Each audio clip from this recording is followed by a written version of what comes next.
GUVNL કચેરી બહાર રોજગારની શોધમાં ઉમેદવારોનો સંઘર્ષ. વડોદરામાં GUVNL કચેરીની બહાર રોજગારની શોધમાં આવેલ ઉમેદવારો રાત્રે 2 વાગે રસ્તા પર સૂઈ રહ્યા છે, જે તેમના સંઘર્ષને દર્શાવે છે. 2022માં સરકાર દ્વારા કરવામાં આવેલ વચનો હજુ સુધી પૂર્ણ ન થતા આ ઉમેદવારો પોતાની માંગણીઓ રજૂ કરવા માટે બરોડા પહોંચ્યા, પરંતુ તેમની ફરિયાદોને સંભાળનાર કોઈ નથી. ઉમેદવારોનું કહેવું છે કે સરકાર દ્વારા 2022માં રોજગાર સંબંધિત વચનો આપવામાં આવ્યા હતા, પરંતુ તે વચનો હજુ સુધી અમલમાં આવ્યા નથી. તેમના આક્ષેપ મુજબ તેઓ સરકાર અને સંબંધિત વિભાગો સાથે અનેક વખત સંપર્ક કરવા છતાં તેમની સમસ્યાઓનો ઉકેલ મળ્યો નથી.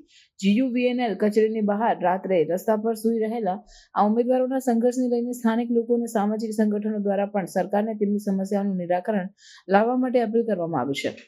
તેમનું માનવું છે કે આ પ્રકારની પરિસ્થિતિમાં સરકારને તાત્કાલિક પગલાં લેવાની જરૂર છે. આ ઘટનાએ રાજ્યમાં રોજગારની સ્થિતિ અને સરકારની નીતિઓ પર પ્રશ્નો ઊભા કર્યા છે. ઉમેદવારોની માંગ છે કે સરકાર તેમના વચનોને પૂર્ણ કરે અને રોજગારની સુવિધાઓ ઉપલબ્ધ કરાવે, જેથી તેઓનું ભવિષ્ય સુરક્ષિત થઈ શકે.